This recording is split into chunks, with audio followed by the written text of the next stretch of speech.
everybody, welcome back or welcome to my channel. Today we are reading a Smiker Mask X Listener I'd Kill For You from Baku Girl on Wattpad. Sorry for the really long break. I'm still failing in school. I just decided I'm going to do this, so yeah. Anyways, let's get to it. Okay. Ryan's POV. I sighed in relief as I feared of being killed by a mask, only for it to be told to back off because of me being a god candidate. Are you okay? I'm so sorry I was away. I would have taken care of him, Yuka said worriedly as he rushed up to me. I smiled and shook my head. No, don't worry about it, I laughed. He frowned. I'm fine. I'm a god candidate, after all, and they won't hurt me, so you don't need to protect me, I said nervously. He shook his head. I know that you are, but I still want to protect you anyways, he said. I sighed and then frowned, knowing that he won't listen. I could use the powers from me being a god candidate to control him. I don't want him getting killed because of him protecting me, I thought as he walked in front of me, looking around for any masks.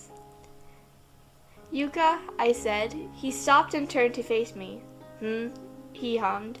I gestured for him to come over to me, and he did, looking at me curiously. Yeah, what's up? He asked. I sighed as I grabbed his hands and held them. I looked at him. I am a god candidate, I said. He nodded slowly. You are? He said nervously. I sighed. And I won't get hurt by any masks, I said. He frowned and nodded. I don't need you to protect me, I said. Ryan, no. You don't need to protect me, I said, frowning at him. You don't need to protect me, okay? I asked him. He said nothing and sighed. You are putting yourself in more danger when protecting me like that. I don't need the protection, I said. A growl rose in his throat. I don't want you to get hurt, Ryan. Isn't it normal for a boyfriend to care and want to protect his girlfriend? He asked. I sighed. It is common, but this isn't just a normal relationship. I have abilities and the mask won't kill me. Please, you don't need to protect me. I could tell he was about to say something before he sighed.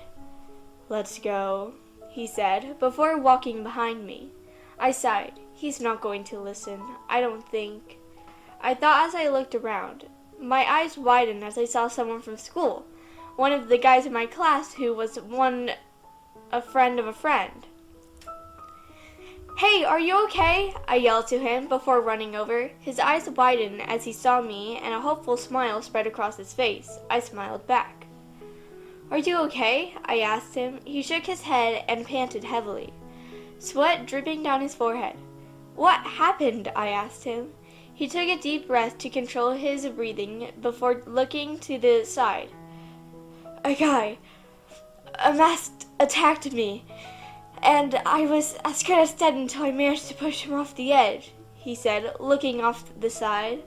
I nodded before putting a hand on his shoulder. It's okay, I know how that feels. You can stay with us if you like, I said, gesturing over to Yuka. His eyes widened. Are you kidding me? He's wearing a mask too. I heard that the people wearing masks try to kill you, he cried as he backed up from Yuka.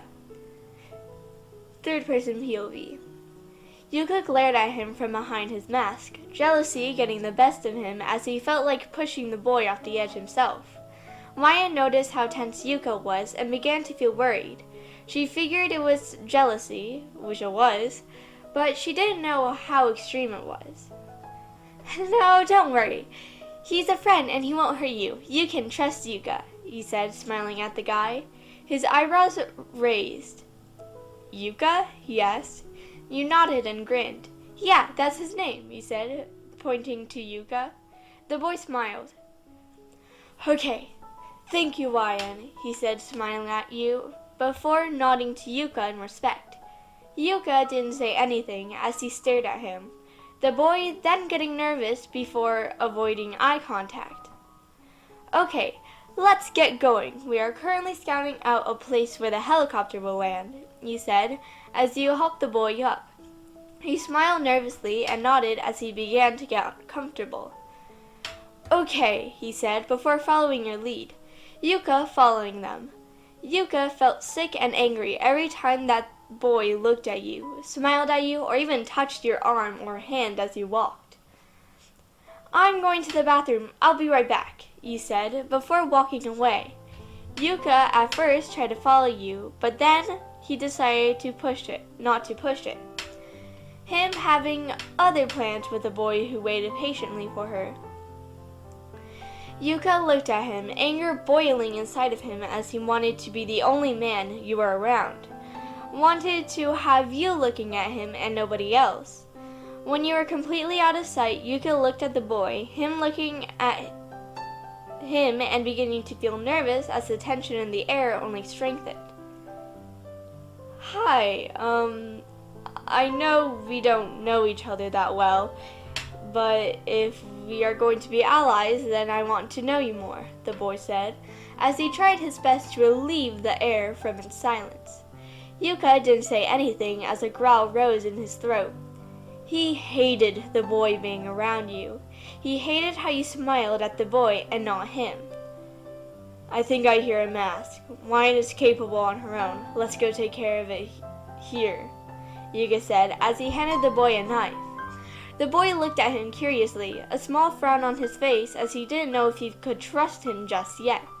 But he agreed, him thinking this will be the chance to have the masked man like him and respect him back. "Okay," the boy said, before they quickly left the building to find the mask.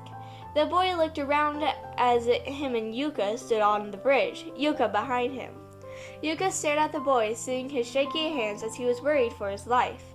As they were out to cross the bridge, there actually was a mask, it thankfully holding a knife just like the boy.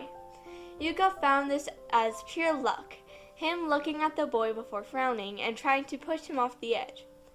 "Hey, what are you doing? Stop!" the boy cried as Yuka tried to kick and push him off, trying to make him fall off the bridge and meet his death. "Stop, please!" the boy cried as small tears began to fall down his cheeks, his fingers desperately holding onto the rope. Yuka gasped and winced as the boy stabbed him. Yuka finally had enough and no longer wanting to get hurt. With a groan and the strength of his arms, Yuka managed to grab the boy's hand and take them off the rope. The boy screamed as he held onto the bottom, his fingers beginning to slip. "Please help me! Why are you doing this?" the boy cried as he desperately wanted to get up. Yuka looked at him, a scowl on his face as he stepped on the boy's finger. "Because of YN," he said before stomping on them, making the boy let go and fall off. The boy's eyes widened and a scream left his throat before he slammed into the ground. Yuka winced, holding onto his wound before bringing the mask to the bridge and shooting it. Once he killed the mask, he threw him over the side too, making it look like both the boy and the mask had fallen together.